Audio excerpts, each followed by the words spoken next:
Good afternoon. It's a great pleasure to present here. Thank you very much for the invitation. And I will talk about optimized quantum photonics work in my group at Stanford. As most of you know, there is a lot of interest right now in a variety of quantum technologies, quantum repeaters, quantum networks, quantum computers, quantum simulators, and quantum sensors. But all of these technologies basically rely on the following two ingredients: homogeneous long-lived qubits with good interfaces and preferably optical interfaces so that we can also network them into long-distance networks and quantum internet. And we also need efficient interconnects, and again, preferably optical interconnects. And today I will talk about both of these ingredients, our approach to achieve homogeneous long-lived qubits, and also our approach to quantum photonic interfaces. So let me start with our choice of qubits. We work primarily on optically interfaced semiconductor spin qubits in my group at Stanford. And if you're familiar with superconducting qubits in microwave cavity, like the one shown on the left, physics of this platform that we're developing is pretty much the same as the platform of superconducting qubits. Our platform consists of color center quantum emitter, which is an artificial atom in an optical cavity. So everything operates at optical frequencies, and we're at the moment focusing primarily on color centers in diamond and in silicon carbide, which I will describe in a moment. So what are the differences and what are similarities? Physics of the both platforms is the same. You can describe them with pretty much the same equations and do the same experiments, but our platform operates at optical frequencies, not at microwave frequencies. So it's directly interfaced to optical network. It is smaller by a factor of about 1,000 or more because we operate at, again, optical wavelengths and everything scales down with the wavelength. And that also implies that we have to use more innovative fabrication methods, and it's harder to make all of your qubits the same because you have to rely on a variety of material processing and nanofabrication techniques. And that materials development has been one of the main obstacles in scaling of these systems up.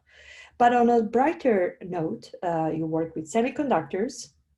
There is a possibility of operation at higher temperatures of few Kelvin at least. So experiments are easier. You don't have to rely on dilution refrigerators. Systems, as I already mentioned, have excellent photonic interfaces. And maybe most interestingly, the number of 2-qubit operations that you can perform per spin coherence time of your system exceeds that of superconducting qubits. So once the systems scale up, you can actually implement even larger depths of quantum circuits using this particular platform.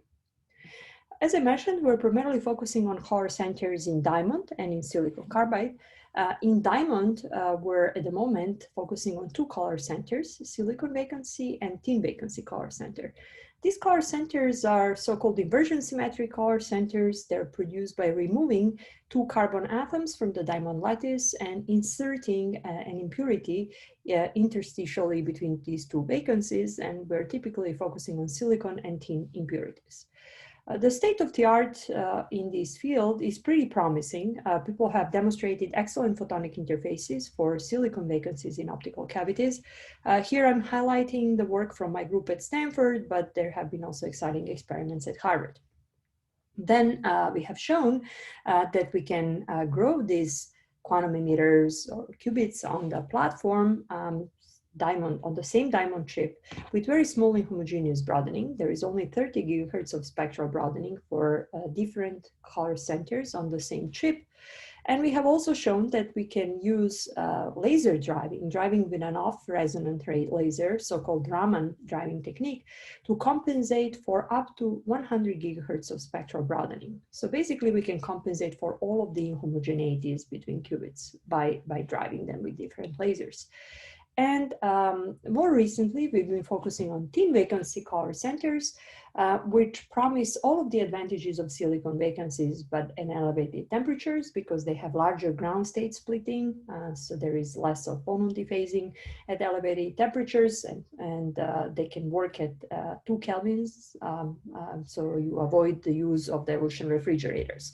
And also they have much higher internal quantum efficiencies than silicon vacancies. They're brighter, and that's very advantageous to implementation of quantum photonics. With thin vacancies, recently we have also shown that we can make regular arrays of high quality thin vacancy color centers in diamond using the whole so-called SIG technique that we developed with our collaborators at Stanford, Nick Milosh and Zia Chen. This is a short for shallow ion implantation and subsequent diamond overgrowth.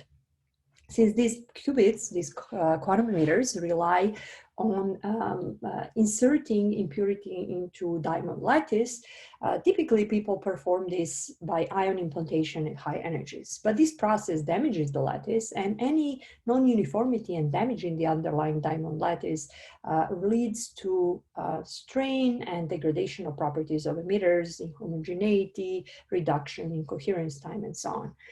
So we developed a new technique that doesn't damage the underlying structure as much, and it relies on low energy ion implantation, shallow ion implantation into substrate of diamond, where you can also mask diamond substrate with just standard fabrication masks and implement this shallow implantation at desired positions as shown here. Of course, shallow implantation at low energies leads to quantum emitters that are very close to the surface, which can be detrimental to their properties. But we resolve that by growing an additional layer of high purity diamond after this shallow implantation step. And the resulting structure is shown here. This is the scanning confocal microscopy result. We implement implantation at 1 kilo electron volt instead of typical 70 kilo electron volt implantation. And you can see that the resulting spectra of the emitters have much cleaner spectral properties. You have eliminated some spurious peaks, and structure itself, quantum emitters have much narrower line width, as shown here. So this is the main approach that we're pursuing now in making regular arrays of quantum emitters, and we're combining it with photonic structure fabrication. The other set of quantum emitters that we're investigating actively are silicon vacancies in 4H silicon carbide. This is another semiconductor, wide bandgap semiconductor that we're pursuing. And we're typically interested in silicon vacancy in 4H silicon carbide. Silicon vacancy is just a missing silicon atom in silicon carbide lattice. There is a variety of color centers that you can, that people study in this particular material, but we're primarily interested in this one because it exhibits a long electron spin coherence time of 20 milliseconds. People have demonstrated indistinguishable photons from these color centers. They have very narrow line width transitions close to lifetime limit. Now it's only around, say, 65 megahertz. They're very stable transitions in the range around 900 nanometer wavelength. You can see here really excellent spectral stability over the time scales of 5 hours, but we've measured even longer than that. And we have also shown that we can use DC Stark shift, just a set of electrodes, to tune these color centers way more than all the inhomogeneity of the color centers, way more than spectral broadening. So here we tune them using DC Stark shift in the spectral range of about 200 gigahertz. And that is done without any degradation on the color center properties. Not only you can tune them using DC electric field, you can also perform rapid tuning using microwave fields, which leads to some very exciting results. So here are our experimental results on fast microwave driving. And in this regime of rapid driving with frequencies that are comparable to the decay rates of the system, lifetime of the system, you can observe this interesting spectrum of Floquet eigenstates. So instead of having just two transitions in the spectrum, as you see under DC driving, you now have a plethora of eigenstates of the Hamiltonian that are called Floquet eigenstates. And apart from fundamental interest in this, there are a lot of interesting experimental applications of this rapid driving that I'll show in a moment. One set of applications concerns generation of single photons deterministically from this system. And here we show that indeed this rapid driving doesn't degrade the properties of a single photon emitter. And even when you do microwave driving of the quantum emitter and measure its emission, you still see anti-bunching. In photon statistics, this is a signature of single quantum emitter. But by combining techniques of microwave driving with resonant excitation, you can actually observe nearly deterministic single photon generation, which is why we're particularly interested in this approach. The other set of applications of fast driving, driving of the system with frequencies that are comparable to decay rates, is this spectral reconfigurability. I mentioned that for solid state emitters, inhomogeneity, spectral inhomogeneity and discrepancy between different emitters is basically the main drawback in scaling of these systems, which is why people have developed a variety of methods to control these emitters. But most of these methods rely on driving the individual emitter. For example, for diamond, I showed you that we can compensate for this inhomogeneity by driving each diamond color center with a different laser, or you can put a set of electrodes on each silicon carbide color center and tune it, but that's not very scalable. So we're interested in the techniques where you can achieve that by simpler configurations. Imagine a configuration where it's sufficient to just drive all of them with one laser, but optimized driving. Or you put a set of electrodes and apply the same microwave driving to all of them. Is it possible to overcome inhomogeneity? And our results so far indicated that it's possible.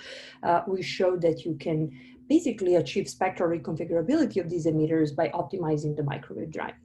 So here is the theoretical picture of what is happening here. I showed you what happens when you drive the emitter just with a single microwave frequency. But of course, you don't have to drive it with single microwave component. You can drive it with multiple microwave components and reconfigure spectrum. And depending on the composition of your microwave driving, your spectrum would completely change. So here, for example, you see that for this particular asymmetric driving, we can achieve also asymmetric spectrum at the output with multiple frequencies. And we have shown experimentally that that is indeed possible. If you don't apply microwave driving, you just have these two nearby transitions that correspond to spin 3/2 and spin 1/2 manifold in the system. But then as you're increasing the frequency of microwave driving, and here you are applying two-color drive, experimentally you are also seeing very different spectrum at the output relative to DC driving. And of course, you can increase the number of microwave components. For a four-color drive, system would be very different, and it would exhibit 8 transitions, 4 of which correspond to individual spin 3/2 and spin 1/2 manifolds. And for more complex driving, you will have even more different spectrum. You can suppress and enhance different components in the spectrum for each quantum emitter. So can you use this to apply some global drive on all of the quantum emitters to overcome inhomogeneity? It turns out that this is possible, and this is our goal. Although our preliminary experimental results are done on a single quantum emitter, we would like to apply a set of electrodes on all quantum emitters in the system, optimize the drive, and in such a way that we remove inhomogeneity and use this to recover some interesting collective behavior. So here, for example, we have 3 quantum emitters, 3 color centers in a cavity. They're having homogeneity, their frequencies are very different. So if you measure transmission through the system, you will see a cavity resonance and these 3 quantum emitters that are separated from cavity resonance. And that's not interesting because there is no collective interaction between these emitters and the cavity. We would like to entangle them all to the cavity resonance and use them for some interesting experiments to build quantum nodes or to perform quantum simulation. So instead of driving each one of them with individual laser or with individual electrodes that would stark shift them, we found that we could optimize a global microwave drive on all of them in such a way that when we apply it, again, the same drive to all of them, we recover their collective behavior and we see strong coupling of all of the emitters to the cavity resonance. So under optimized pulse modulation, these inhomogeneously broadened emitters exhibit signature of collective coupling to cavity mode. And this is a very powerful technique because it means that with a simple set of 2 electrodes applied on the cavity containing an ensemble of quantum emitters, you can overcome inhomogeneities. You just need to optimize the way you are driving them. So that's what we're doing experimentally at the moment. But of course, we're also looking into other aspects of this work, which is optimizing interconnections. It's not sufficient to just optimize your qubits. It's also important to interconnect them in the right way, because you don't want to lose information and sacrifice fidelity of your system by using poor connections. And in classical optics applications, we can often tolerate imperfect efficiencies of the system, efficiencies of 40% for grading couplers in commercial systems, for example, but that's not tolerable in case of quantum systems. So to overcome all of these issues, we are using classical optimization techniques. With the approach that we developed, we've been working on this in my group for a really long time, 15 years or so, and we have developed software suite, which we call Stanford Photonics Inverse Design Software, or SPINS, which many companies and research groups use. It's available for licensing from Stanford, but we also have a basic open source version, SPINS-B, available for download on GitHub. And this approach basically leads to search through the whole parameter space of fabricable structures in order to build up the optimal structure for a particular function. So here we have some experimental results of wavelength splitters with very compact footprint, robust to errors in the environment. Of course, this is in silicon, so that's not of interest for what I'll be talking about here, but we use the same approach to implement structures for quantum photonics. And apart from the compact footprint and achieving optimal device for a particular function, what is very important and crucial is that not only you achieve high efficiencies, but you also build photonics that is robust and insensitive to errors and environmental changes. So for example, here for these wavelength splitters, we measured variety in many devices fabricated on the chip. And despite errors, all of their transmission characteristics line up on top of each other. So you really can build robust photonics. You can eliminate all of the tuning elements that you need on the photonics in order to compensate the errors and tune them to each other. So that's what we're doing. It's also compatible with foundry-based fabrication.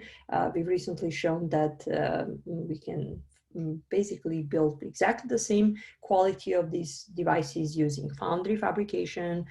This was done in collaboration with John Bowers' group from UC Santa Barbara and using AIM Photonics fabrication facilities. So the same 3-channel wavelength splitter that we demonstrated at Stanford using electron beam lithography and university fabrication could also be implemented in the foundry. And this is theoretically predicted behavior, and this is the measured behavior for many devices on the same chip.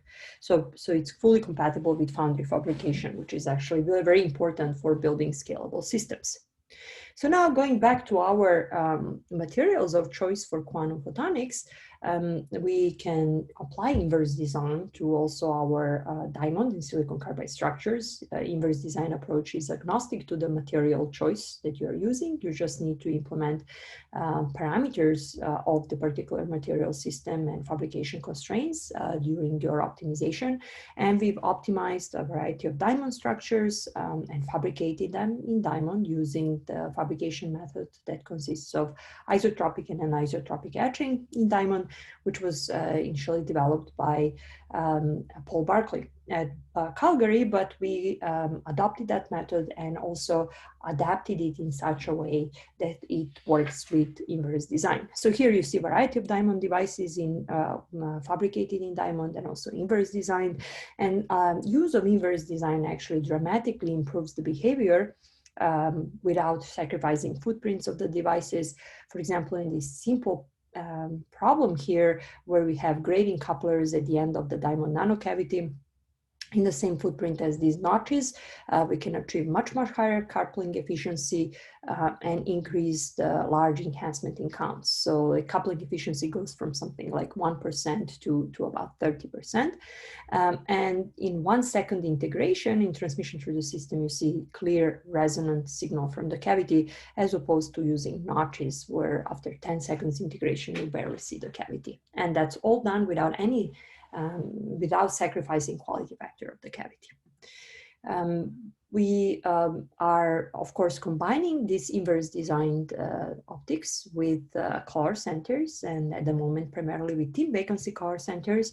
Recently, we have shown that we can embed a thin vacancy color center inside of these inverse designed waveguides with grading couplers. And in the process, we don't sacrifice at all properties of the color center.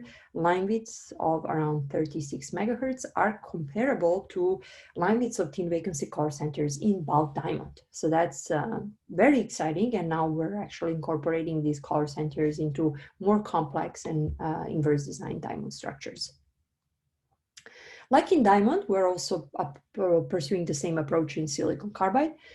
Silicon carbide is a very exciting material for quantum photonics because it hosts high quality color centers, but it's also very interesting, maybe ideal material for classical photonics because it's silicon compatible, available on wafer scales, and it's an excellent nonlinear optical material, has strong second order optical nonlinearity and also third order optical nonlinearity.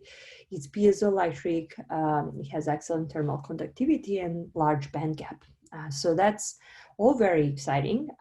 But as opposed to silicon, where you have widely available silicon on insulator, or even lithium niobate, where you can actually purchase lithium niobate on insulator, until recently, there was no really available silicon carbide on insulator. Some companies are now pursuing commercially silicon carbide on insulator, but smart cut silicon carbide on insulator that companies are pursuing is not really suitable for quantum photonics, because in the process you use bombardment with ions, which actually introduces impurities in the material that are undesirable.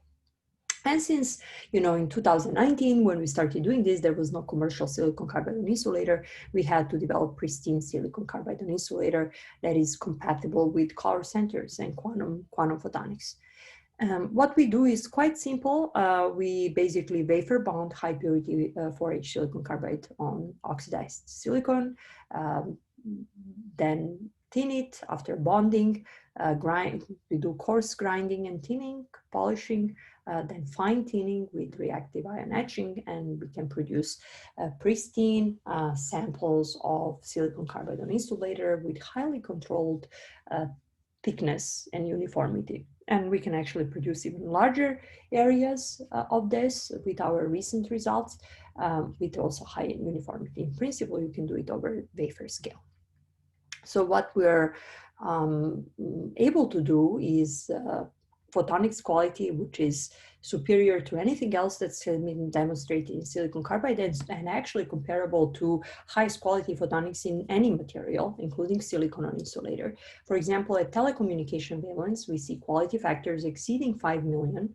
Loss is 0.08 dB per centimeter.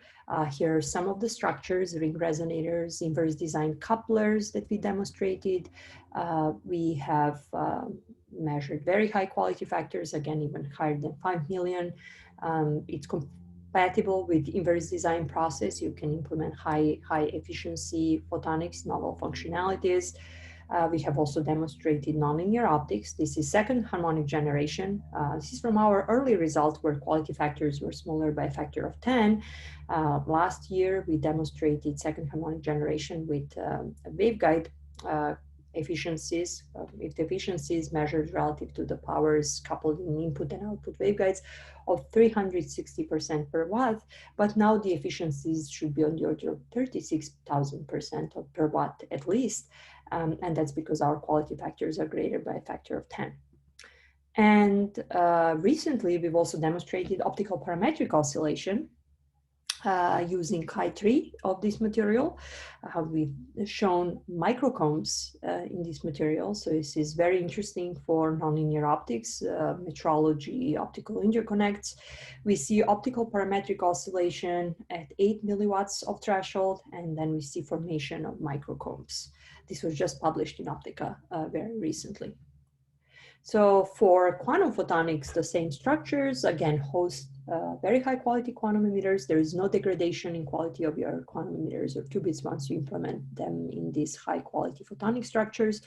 And we've also shown that we can see a very large enhancement of emission from silicon carbide, silicon vacancy on resonance with the cavity. So as you tune cavity resonance, you see a large enhancement of emission by a factor of about 100, and recent results are even more exciting than that. So where are we going with this quantum photonics? Well, we think that these platforms, both in diamond and silicon carbide, are fully scalable. In silicon carbide, since we're working on platform where silicon carbide is sitting on insulator, we can even introduce another layer of photonics, such as silicon nitride on top, and use that to reconfigure and tune structure. We can also use intrinsic nonlinearity of silicon carbide to do quantum frequency conversion on a chip. And in any platform that you pick for quantum technologies, you will have to deal with inhomogeneity of the system, and you will have to find some methods in order to overcome the inhomogeneity. In atomic physics, people are using tweezers in order to reconfigure and move atoms to fill up the empty spots in quantum simulators. And for us, that layer of reconfigurability could be provided by either another layer of photonics, where we rewire the emitters that are shown to be high quality. We can use quantum frequency conversion to interface this to optical network. And we can also use our optimized electrical driving as another parameter space that we can explore in order to overcome all of the inhomogeneity and achieve optimal behavior. So that's what we're doing here, and we're quite confident that very soon we will be able to demonstrate quantum simulators consisting of dozens of quantum emitters inside of these optical structures. So with that, let me conclude my talk and say that photonic optimization is crucial for scaling of both classical and quantum photonics. If you're interested, we have our software suite, SPINS, which is available for licensing. It's fully compatible with foundry fabrication. In quantum photonics, we're pursuing two platforms, 4H silicon carbide with primarily silicon vacancy color centers, and also diamond quantum photonics with silicon vacancy and tin vacancy color centers. Both of these platforms host high quality qubits and are compatible with inverse design. And this is my team as of about 6 months ago. These are our collaborators on these projects and our funding, and I'd like to thank you all for your attention. Thank you very much.